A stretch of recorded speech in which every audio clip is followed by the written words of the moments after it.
Good morning, everyone. Good morning, everyone. It's nice to have you today.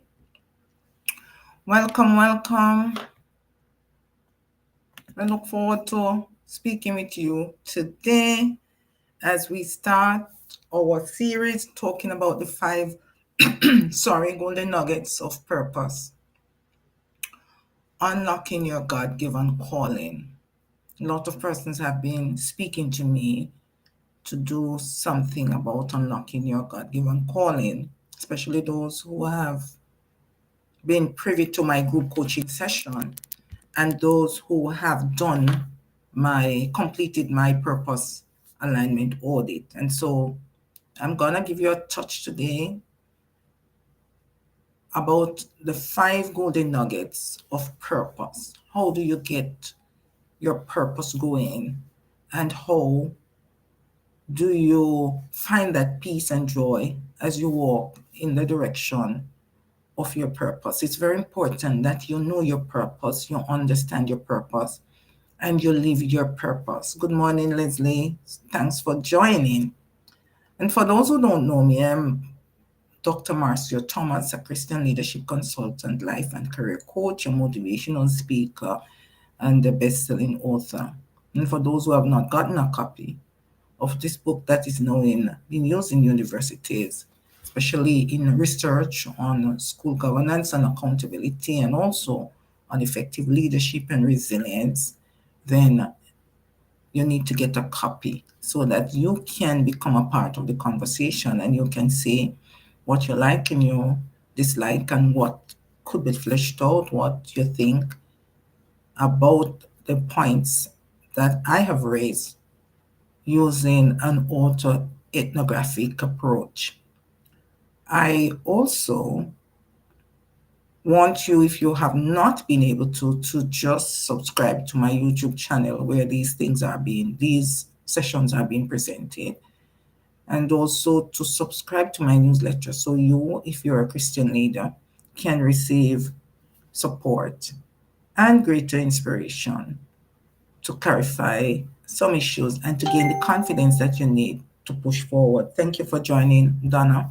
It's good to have you this morning. And for those of you who are listening from any other medium, please share so that others can join. So today I want to look at the five golden nuggets, as I said, of purpose, unlocking your God-given calling. And so I want to change the screen so it can be more prominent in your eyes and you are able to see the screen. All right, so I keep saying, and I keep starting by saying, your success or your journey of purpose and growth starts with you. And I ask the question, if not you, then who? Thank you for joining, Anne. Thank you so much for joining. And I say, there are so many leaders in the world, and yet purpose-driven leadership is so scarce.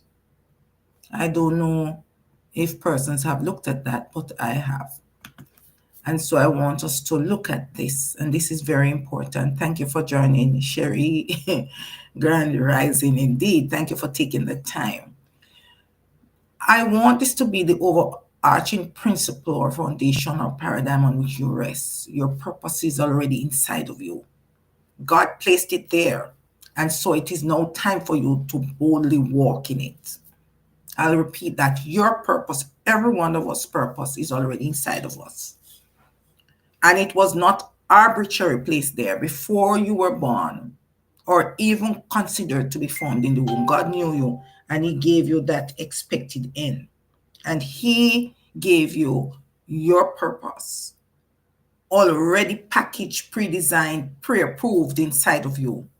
And so when you know your purpose, thank you for joining, Kendall. When you know your purpose and you walk in your purpose and you understand your purpose and you walk in your purpose, then you become emboldened in your calling and you live and you profit from it holistically.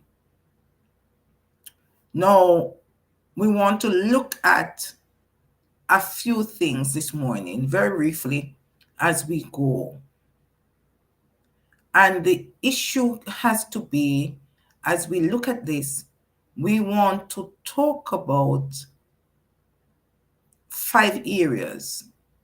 We're going to look at why your purpose is not, shouldn't be based on your personal desire. And then we want to look at the mistake, the number one mistake that is made by persons. And we want to look at how we tap into a purpose and fulfill that purpose. And so the first thing we want to look at today is how we align our purpose with God's plan. Thank you for joining, Karen. Yes, yes. We are walking in our divine purpose, very much so. The key question I want to ask, you need to ask, if you are now weighing God's plan versus your personal ideas or desires, am I pursuing my own ambition or God's purpose? Very important that you answer that question. And of course, in these sessions, I want it to be a workshop where we leave doing practical things and pulling into that purpose. We want to look at the signs that you're out of alignment. And the first one is this restlessness, despite your success, despite your accolades, despite your visibility, despite your acceptance by the world, despite your achievement. There is still this restlessness, as I keep saying, that you are not meeting or reaching the persons that you are to reach. There is this unfulfillment. And then there is this guilt that you're feeling, and you are not sure what is the crime that you have committed. And so that in itself shows that you're out of alignment. And sometimes we get out of alignment without knowing. Our priorities change, and our reason for doing what we are doing change. And we get so settled in our comfort illusion or productivity illusion, which is that thing where we're being busy, we're meeting deadlines, we're achieving, our evaluations are 5, but there is still this gap, this need inside of us to do something that carries meaning and significance, and to leave an impact on persons and to change your lives. And so you might find that you started out well, but somewhere along the line it got blurred and you did not pick it up until it was too late. And then there's this pursuing of your validation instead of your calling. You're always fighting to get that new achievement, to meet that new deadline, to get those things in place. There is some frustration, yes, Karen, a lot of frustration.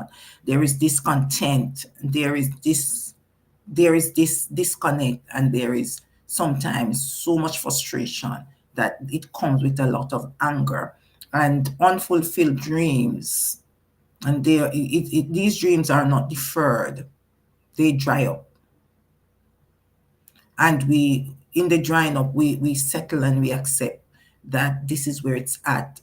And most women over 45 tend to get to that point where it might just be a little too late for me, or they feel when the emptiness comes upon them, they realize that they had not put down roots of significance. They had just been successful. And notice I say just being successful, for true success comes from serving others and being significant, inspiring, growing, and impacting others, changing outcomes and lives, which include yours. And that is also how you build a legacy for those who joined before. Lisa, thanks for joining. And then sometimes too, we ignore God's voice for personal gain. And so we don't trust God enough. And we feel that everything that we have and everything that we have achieved was done only by us. God had no say in that. And so we can pay for our hands. We can pay for our eyes. We can pay for our heart. We can pay for the air that we breathe. We can. And so we don't need God, because we came here just by a fluke, by ourselves.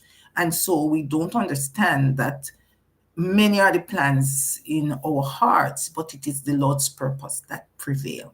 And so we can do nothing without him, and we can do nothing by ourselves, because if God decides to take the oxygen just to shut down the world with just removing the air that is so free and easy and balanced, and everybody gets the same and in the proportion that you need unreservedly, if God decides to just take that alone, then no amount, very soon oxygen would die out. And so no amount of money could buy that oxygen pump that we can have it to breathe. And then we would understand that there is nothing that we are doing really of ourselves.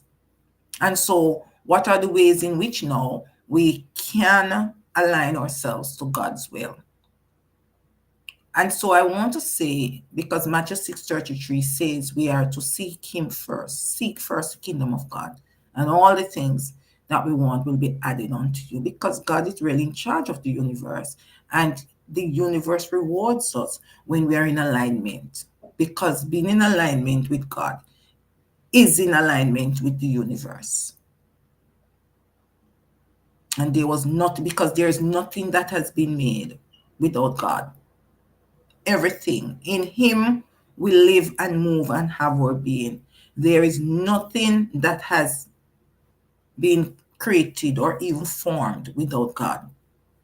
And so to get in alignment, to seek him, we must seek wisdom from him, the creator of all things, including us. He allowed that sperm and egg to meet. And he, before we were even conceived in the womb, he said he knew us. Every single hair on our head is numbered. And he has established a purpose in us. We are born with that purpose, pre-designed, pre-approved, and also you are given that mandate.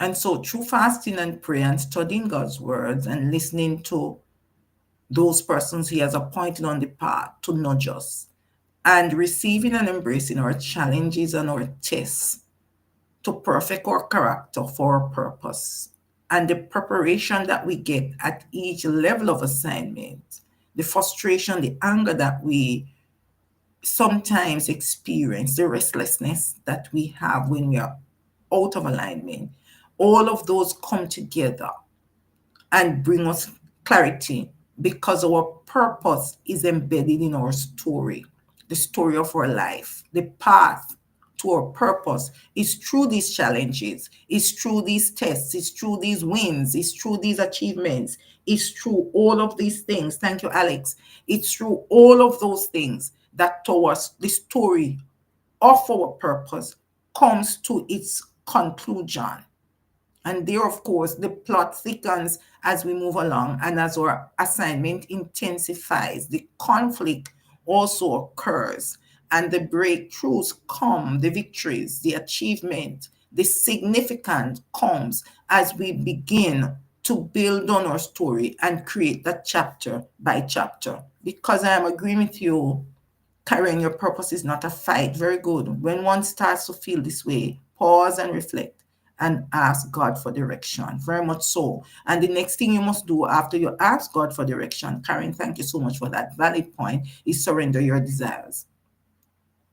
So you let go of personal expectations and embrace God's timing. And Leslie talks about that so well in her Friday sessions, how to, when you are not ready, you're just not ready. There is a preparation stage. Sometimes it takes a few days, a few weeks, a few years before you are ready to embrace fully and live your purpose. It takes you sometimes years to understand, because you have to do it when it is time for you to do it. You have to move in and embrace God's timing.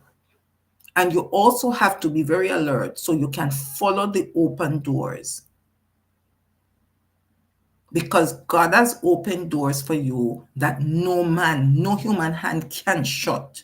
You get to it when you understand where they are located and where they are, through your prayer and your fasting and the studying of God's word to hear from him. And when you surrender your desires so you can fulfill the perfect fit smugly into your purpose, and when you now follow the open doors. And so God provides divine opportunities, but we have to walk through them when we are ready and when we understand what is happening. All right? So, what are the challenges and why are they important to pull you or push you into your calling? Is the next question I want us to answer. You see, challenges refine you, they do not define you. Challenges refine, not define you. And it pushes us into our purpose because our purpose is serving. Our purpose is service. Okay, so you are saying our purpose is service. Very true, Leslie. Purpose is embedded in serving because the service is the rent we pay for the time we occupy on this earth, serving others.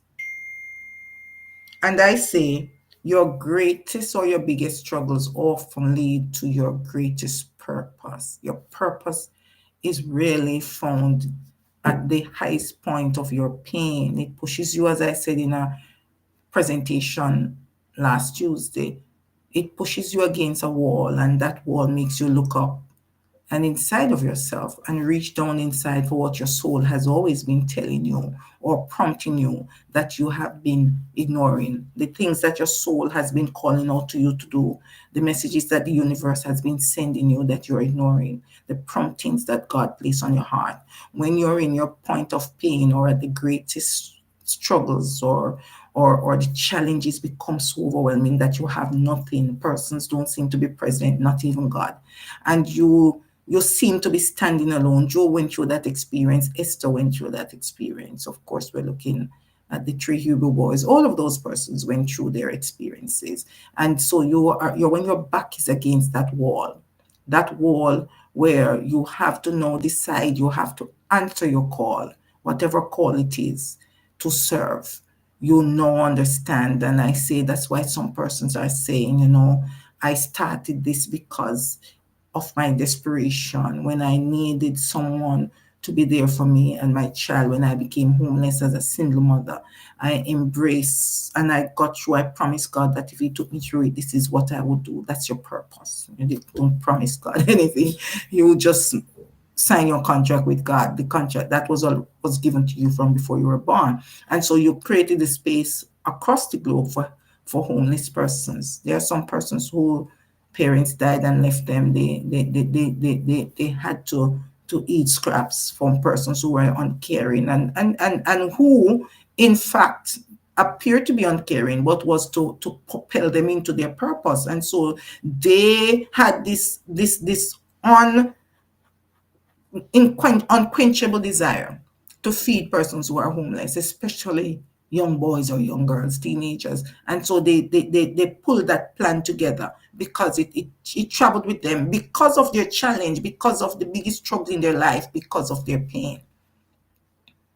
There were persons who explained also that they saw injustice in every form in their family, and they decided that their purpose was to become that rule of defense, that inspiration to impact people in that way. And so they opened a firm that allow persons who really don't have all of the means that persons would charge them to pursue justice, and they do it at a cost that is affordable and give the quality direction and release and intervention and deliverance that persons need. And so your purpose, you're pulled into your purpose because of the challenges. And I talk about the story of Joseph, what you intended for harm, God meant for good. And there's a book that is called God Meant It for Good. And so in that book, the author, I think it's Justin, chronicles the experience of persons and the biggest struggles that they have and how it led them to their purpose. And Joseph's betrayal started, and that led him to become the leader in Egypt. And Moses, who had this issue without speaking and had to take his cousin with him, was called to speak before Pharaoh to deliver the children of Israel. And so your pain births your ministry or your mission, and not just any pain. That pain, that overwhelm, that leaves you standing alone,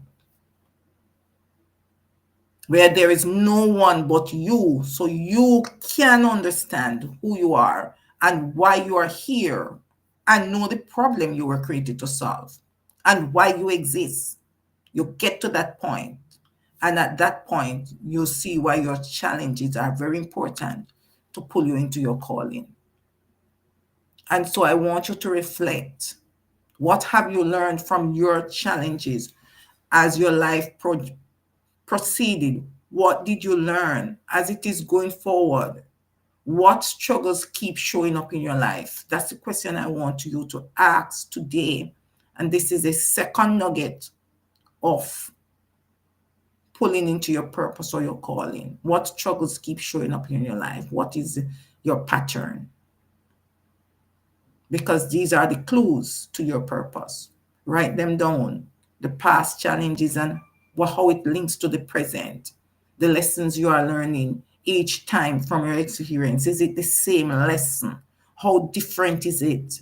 And if it is different, you need to look at what is the established pattern. What lessons keep showing up?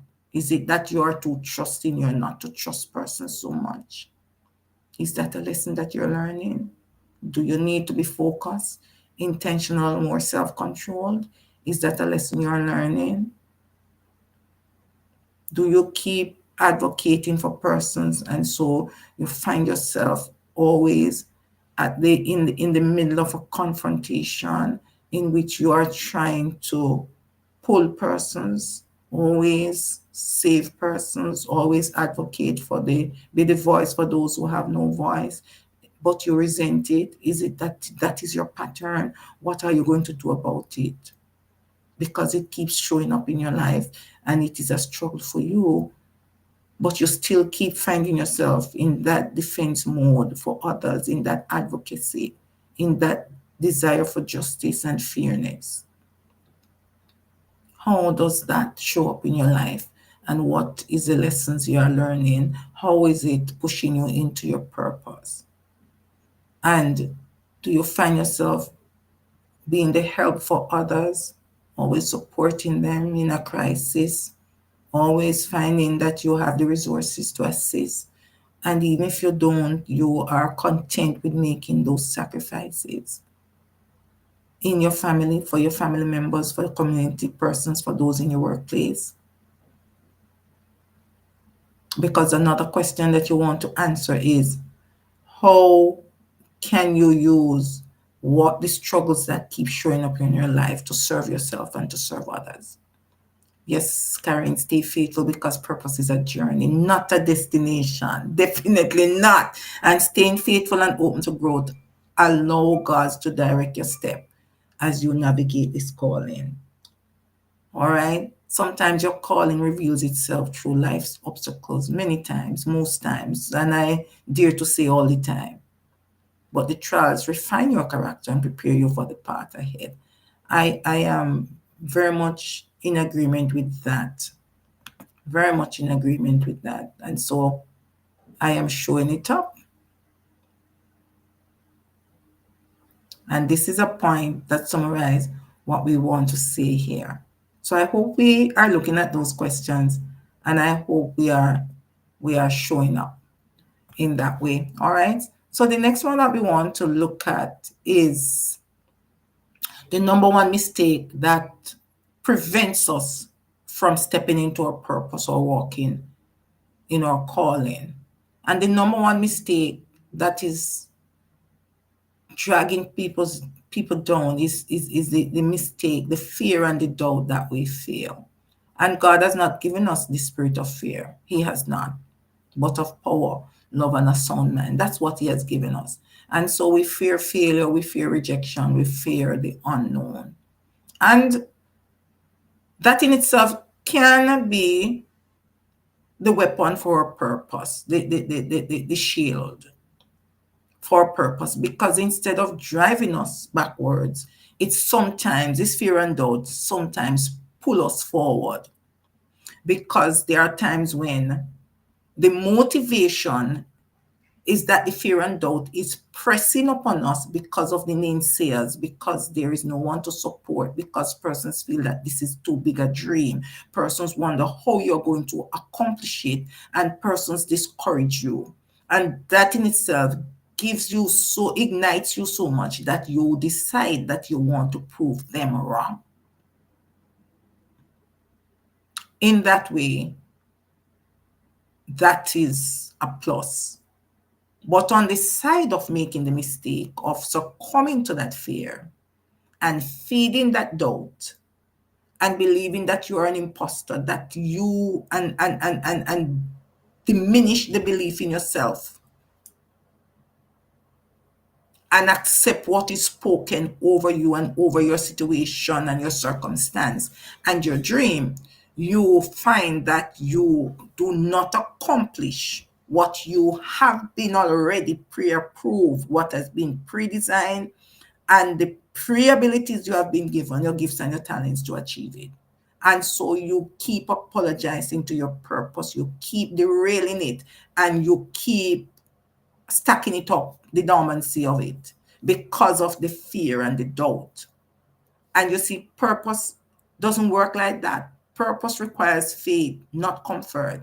And when it is in dormancy, it keeps sticking at you. That's why there is this great restlessness, this great gap, this deep desire to get meaning that keeps you up at night, no matter how much plaques are on that wall or how many trophies are on that table in your study or how many pictures you have. There is this issue that you must always be fighting for more. There is this desire to achieve another certificate, to achieve, because somehow you're trying to fill that gap. And the fear intensifies when you can't meet a deadline, when you do not get that external validation, when your role is reversed or you are relegated to another place with less authority. And that doubt comes in, that imposter syndrome, that feeling that you are no longer worth it and that you are not good enough. That desire to prove yourself at all times become overwhelming because of this fear of failure and the fear of rejection, more than even the fear of the unknown. And if you want to hear more about these fears and how they play out and how they can control you and how you can overcome them, you would want to join Leslie's session on Fridays. All right. So we want to touch now on how you overcome this. You want to identify the lie. You want to identify what fear is stopping you. So that is how you overcome and move towards your faith walk. You want to identify what is the fear that is stopping you and what does God's word say. And you want to show up unapologetically, even when you are not sure, even when you don't understand. You want to take the action anyway. Moses was afraid to lead, but God said, I will be with you. Esther did the same thing, and God said, I will be with you. Joseph said, I can't do this and sin against God. And God says, of course, I will reward you. I will be with you. Jonah said it, so much fear and doubt that he hid himself, but he ended up in a whale. And he had to be pitched out on the land that he was to do his purpose. So we have to confront our fears and doubts by identifying the lie and replacing it with the truth. I can do all things through Christ who strengthens me, especially if it is my purpose. If I am on that journey and I'm on the path and I'm learning to lean and to trust. And so the other nugget is not to allow the things that drive us or uncertainty to derail us. Purpose, you see, doesn't come with a manual. It is a journey of life, and you make stops at different points for growth, for restoration, for rejuvenation, for calibrating. And sometimes our purpose is so large and great that we have to rest. we have Nelson Mandela, we have Martin Luther. The purpose can become a little overwhelming and burdensome, but yet still it is our purpose. God's purpose was to die on the cross to save us. It became so overwhelming that at one point he said, when he was at the highest point of his pain and was on the brink of fulfilling that purpose, he looked up to Christ and he said, why have thou forsaken me? And sometimes our purpose is going to look as if it is defeating us, but make sure that we are able to trust ourselves and the journey that we are on, and we're able to trust God, because we need to have that faith to move from confusion to clarity. And so we want to move into that step forward by having faith and let our purpose drive us into the certainty that we need. Faith is one of the things, the victories that overcome the world, and faith is on the other side of fear, and it is really the defeat of fear. And so there are 4 steps that we can use to move forward when we need clarity and when we need to ask to have faith. We have to ask for clarity and pray for direction. And, obedience open doors. So we want to start small, start with what we know and what we are certain of. And that will lead us to a greater knowledge and illumination and pull us into greater harmony with the universe, which really is the one that is pointing to our purpose. It will also allow us to follow the doors that have been opened. And it also pushes us towards our destiny helpers. So we will ask for clarity and we move towards the open doors, and we trust the process, the processor, and the processing. And so we move from our different levels of assignment because growth takes time. And we stay in accordance with our community, the community that is really pulling us towards our purpose, the support that we are getting, those that are our biggest fans, those who say this dream is possible, this is your path, this is your direction, those who say this is how I can help, this is how I'm willing to help, and this is how I have been commissioned to help you, those who say this is an open door. Seek wise counsel and stay in that community. Find persons around you that can nourish the dream, that can give advice, that can give illumination, and that can give clarity as well as support. All right? So we want to look at how we can be confident as we move forward. How do we overcome this fear, this uncertainty, this lack of faith? We have to remember that he who began this good work in you will complete it. And so you also have to understand that you don't have to be perfect, just available. Remember at the top we say surrender is one of the things that is very important for faith. Surrender, not comfort, is one of the things that is important. So once you recognize that you're human and that you sometimes need to take a break, you need to pause for reflection. Sometimes you need to reevaluate, and then you want to change the things that needs to be changed, and you want to do the things that will refine. You want to refine your direction. You want to prepare yourself some more for your path.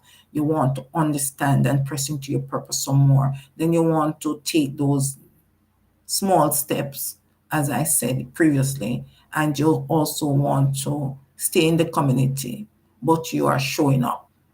You are showing up authentically and unapologetically with the knowledge that you know, and open to learn, very flexible and adaptable, very purposeful, very intentional, because you want to be equipped and you want to trust that equipping that God is placing on you, and you want to take those bold steps in faith, because the small obedience leads to big breakthroughs. You also want to understand how to use now whatever gifts you have received to serve the others. How can you use your gifts to serve and lead with confidence? As was established by Leslie and myself and Karen, purpose isn't about status, it's about service. And so you have to use whatever gift you have received to serve others. And some of us like to acquire gifts. What you love to do is not necessarily what you're good at, but both can be combined so that you give the world what the world needs. And you can, in fact, be paid for that. And so you need to know exactly what is it that you have, those unique gifts and talents. What is it? How you have been serving all along? What's your pattern and your struggle? What are the problems you're continuously called on to solve in every arena of your life and not just your workplace? And how do you feel? What gives you the most joy? What gives you make you feel most fulfilled? What gives you that greatest sense of meaning and delight and also purpose? What gives you the greatest satisfaction and fulfillment? Those are things that are close to your purpose and pull you into the space where you can serve with confidence and with meaning.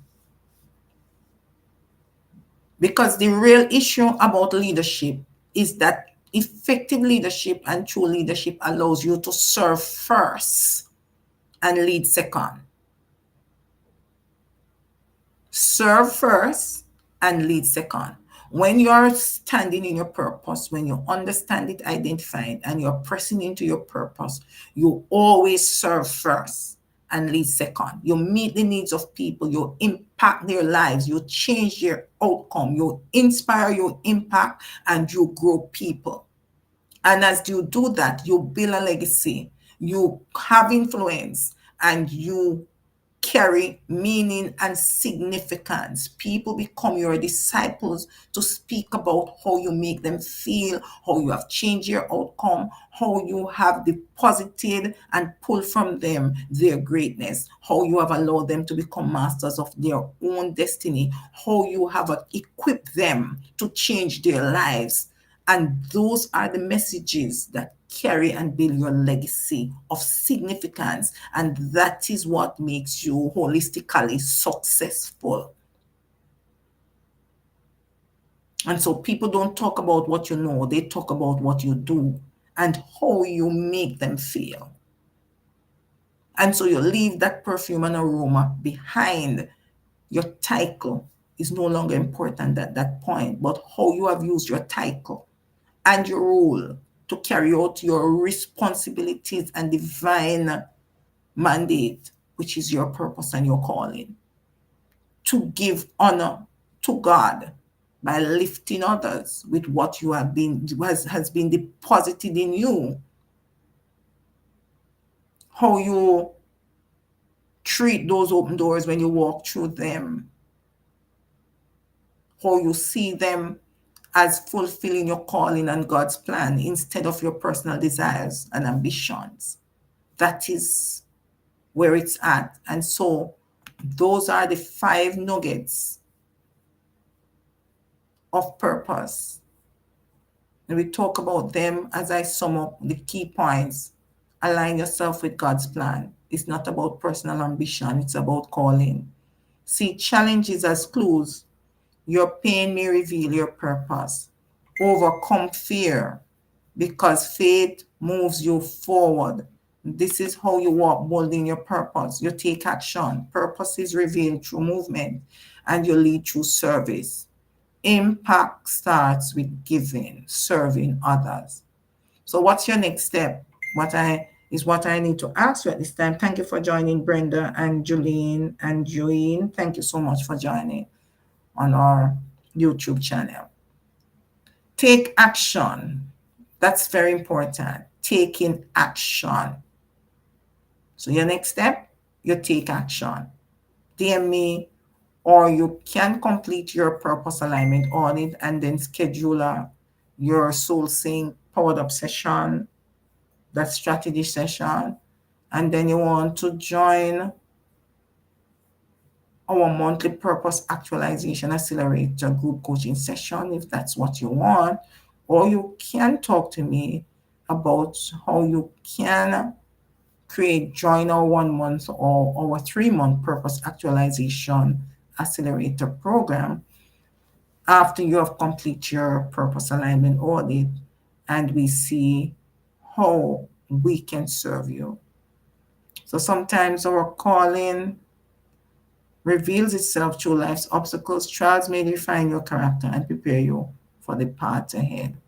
As we ask God, if we stay faithful and ask God to direct our steps, we can successfully navigate our calling. Thank you for joining, Kay, and move forward into that place of peace, of fulfillment, of complete joy. And so God provide divine opportunities. And I'm now saying today, I'm leaving you with the fact that you must walk through them. And so we are not just to lead, because serving comes before leading. We are to influence, inspire, and impact. That is what we are to seek to do. Influence, inspire, impact, and grow people. And I always end with a prayer. Today we want to say, Heavenly Father, guide us to lead with wisdom, courage, and integrity. Align our heart with your purpose so that our leadership brings glory to you and impact others. Strengthen us to serve with humility and inspire with wisdom. And may we, as we serve from our point of purpose, reflect your kingdom. And so I want to thank all of us who took the opportunity to join today. Thank you for joining. Have a blessed and purposeful month of April, and also a year, very blessed year, as we dig into these sessions and as you are inspired for authentic leadership in your community, in your space, in your workplace.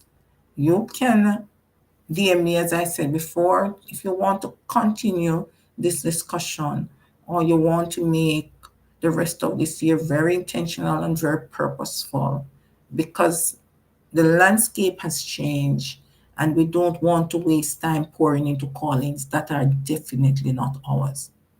Thank you all. Have a great day.